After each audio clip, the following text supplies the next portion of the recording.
Friday, August 17th, 2007, KUOW 94.9. I'm Dave Beck. Swing is a way of life. The Lindy Hop spawned a dance craze that survived for nearly a century. Norma Miller, known as the Queen of Swing, has been part of Seattle's Masters of Lindy Hop and Tap for several years now. Norma joins us to talk about how she's connecting Seattle to the source of swing. Yes, indeed. It's good to meet you. It's, swing is such an important part of our life. America swings. You're swinging a gun. Tiger Woods swings. Yeah. The Williams sisters swing a tennis ball. America swings. And we got it here in Seattle in droves. How do you see people swinging in Seattle? You got to look at the paper today. Did you see them out there at the mall yesterday? Were at City Hall. They were outside, and people just came on the floor and joined Frankie and Dawn and who else was there? Christine and all the wonderful people here in Seattle. They love to dance here. But I didn't know you dance as much as you dance here in Seattle. Really? It surprised you, huh? Oh, well, to an extent, yes. Yeah. The average citizen loves to dance, which is marvelous. Yeah. You have a lot of great dancing here. Yeah. And you have a lot of great art here. People want to be part of what's so American. Because Seattle was one of the first major ports to import whatever came through Seattle. Mm-hmm. And a lot of it, dancers came, swingers came. Can you imagine the excitement of Seattle? Yeah. You got a lot of pals as you've been in Seattle, and you start to, you're talking about Ray and Quincy, and can you imagine? I'm reading your book on what was the name of the book that we did, Megan? Yeah, Jackson Street After Jackson Hours. Street. Paul Dodobara, a great book on Seattle. And it's the history of how jazz settled here. So jazz and swing, believe me, that's Louis Armstrong. It's all part of it. And anything to keep Louis Armstrong in the forefront of what we do is important to me. Yeah. Because I'm a devoted fan of Louis Armstrong. Yeah. Because I go to New Orleans every year to work on building the school since the Katrina catastrophe. Mm-hmm. And anything I can do to promote the name of swing, the art of swing, and the art of what Louis Armstrong produced is important to me. Yeah, well, you conveyed it with great excitement there a moment ago, but what is, you talk about going to all these places around the world, and swing takes root. That's right. Yeah. All over the world. I met a guy in Harang, and he was from Estonia. And then there's the Russians that come there to Harang and taking over swing. And the dancers are going to Moscow, and they're going to St. Petersburg, and they're going to Budapest. Swing dancing, could you imagine what we did? The world loves. And, of course, the greatest of all is in Sweden. The swinging Swedes. The swinging Swedes. Yeah, how do they swing in Sweden? Oh, God. It's the home of swing. Yeah. No question about it. Harang dance camp. Yeah. The best. And then there's the Savoy camp in the UK. And then there's, we got dance camps all over the world. They want to know where swingers going? Follow me. I'll take you there. Yeah. And you're here in Seattle. Well, right. Yeah. And it kind of, it's always in style someplace. It kind of goes up and down in popularity. But there's always. Well, you see, it was such an American invention. Remember, up until then, everything we had in this country was brought in. All our arts, everybody came here. But in this country, created a thing called swing, which basically is typically American. Yeah. And that's what I love about it, because it brings America together. And it doesn't matter who you are. Everybody swings. Whatever color, whatever creed, whatever origin. You come together, and I just can't get over the fact that being American, my family were imports. We came to this country, and my sister and I were the first American born in this country, and we were Americans, and we heard this music. And we became part of that fabric. Yeah. So you were in a very good place to see swing. In back of the Savoy Ballroom. Yep. I lived there. I was raised there as a kid. Mm-hmm. And the music, in those days you had big wide windows and you had no air conditioning. So the music would flow right from their windows into my windows.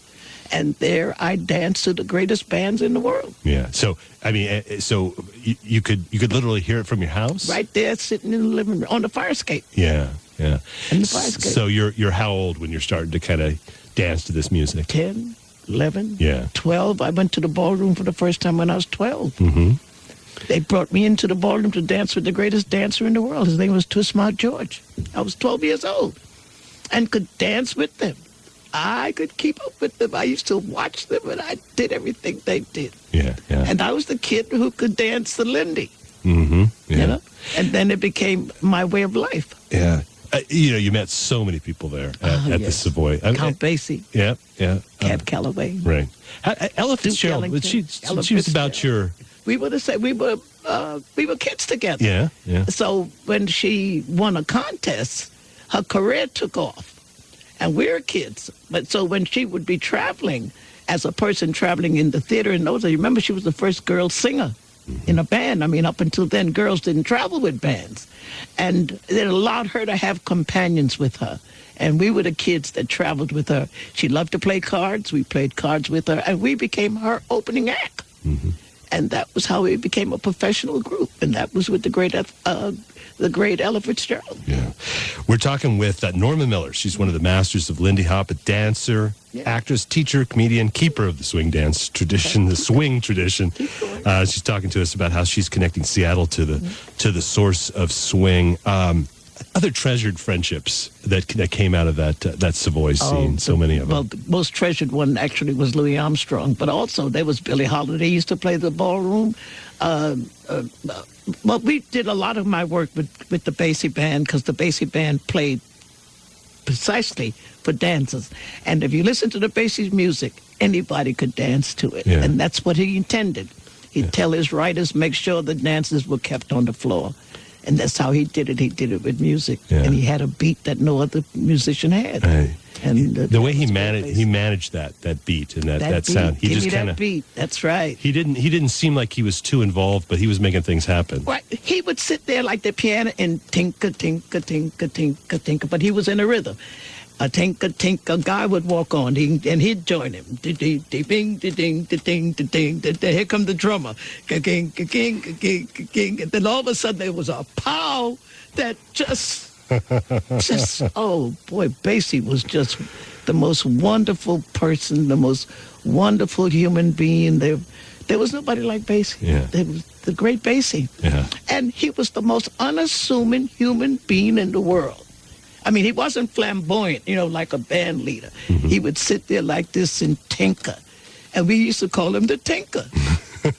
And we used to call Freddie Green, the guitar player. Yeah. And he'd sit there to put, they had a rapport that, how did these men come together? I don't know. Yeah. I was so blessed, 30 years ago in Seattle, they would come through on these Pablo tours and to see Ella and to see the Basie Band. Oh, yes. Wasn't it wonderful music? Oh, yeah. It still is. Yeah, exactly. Yeah. That's why we keep it. I'm so glad Seattle keeps it alive. Mm-hmm. You have to. It's amazing to look at this list of all these movies you've danced in. Yes. With everything from the Marx Brothers to Spike Lee. Yes. What are your earliest memories of dancing on the film set? Well, it was exciting because it gave us an opportunity to make a movie. The first one was Day at the Races. I mean, we're in Hollywood. I was so busy watching to see the movie stars come by and things like that. After we would break, I'd go out there to see who I could see. Hollywood was a very exciting place to a youngster. Yeah. Because remember, movies was you can sit in the theater and see a movie. And it happened with us, and that was exciting. And then, of course, I had a great career with Olsen and Johnson. That's the Hell's a Poppin' movie. I was with Olsen and Johnson for 5 years as their opening act. What did the movies do for the Lindy Hop? Well, the movies gave it importance. I mean, and as a matter of fact, it was the movie Hell's a Poppin' that spawned the rebirth of the Lindy, because it was the Swedes who saw the movie in later years, and that became the revival. They took all of this information And that started the new resurgence of this great dance called the Lindy. Yeah. How is it that comedy came to be such an important part of your career? I mean, Well, my back ached, my knees ached, and the draft took all the dances, and so I had to find a way to talk. And my friend Red Fox said, well, if you can't dance, talk. And that started the talk. And how do you talk? You write. And that started the writing. And that's what I do. Yeah. But how much of it do you reflect on that whole connection between, so many great musicians and dancers and people connected to the music are funny people? Yes, they are. Yeah. They're naturally funny people because it's your career sometimes is a joke. And but it's easier to stand with it. That's what my comedy spread, Comedy Store spread so well, because all you needed was a mic and a small stage, and the person can get up there and talk. Yeah. And that became a way of another type of a career. Yeah. Where were you working with Red? I know Red Fox. you did the TV show Sanford and Son. Sanford and Son, back, back in the 70s. Well, we were friends for many, many years. So he suggested I come to his club. And that's how I learned how to just stand there. It took 5 years to learn how to stand still. And that was Red Fox who did that. How to stand still? Just because you're Well, see, when you've been a dancer all your life, how do you stand? I mean, you've always had a lot of people. Now you're by yourself and you're standing there. Now what do? That's the beginning of another career. And that takes a lot of studying. Well, comedy takes a lot of studying. Yeah. I always wonder, I gave Megan a line today because I'm so interested in politics and the way the Democrats are lined up. You ever see the debates? And I said, doesn't that remind you of the last comic standing? I said, whoever wins is the joke. Because whoever takes over this country, gotta listen. Unfortunately, you better have a sense of humor, like Abraham Lincoln. He had a great sense of humor. Yeah. And that's what you're going to need behind whoever takes over the presidency. It's got to be the Democrats. If the Democrats don't win something, well, I'm telling you, I'm going to run for president. At this point, I'd like to be on the. I'm going to back you, Norma. Right. I don't. We just want back a comic. We've got a lot of oil men, but we don't have too many dancers that have been professional.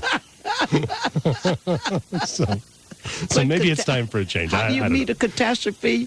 Ha! That's right.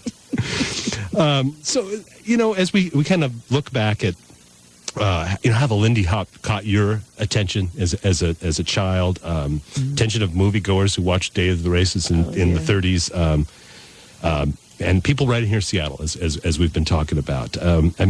What's at the heart of the dance? That is it the movement? Beat. Yeah, the beat. Mm-hmm.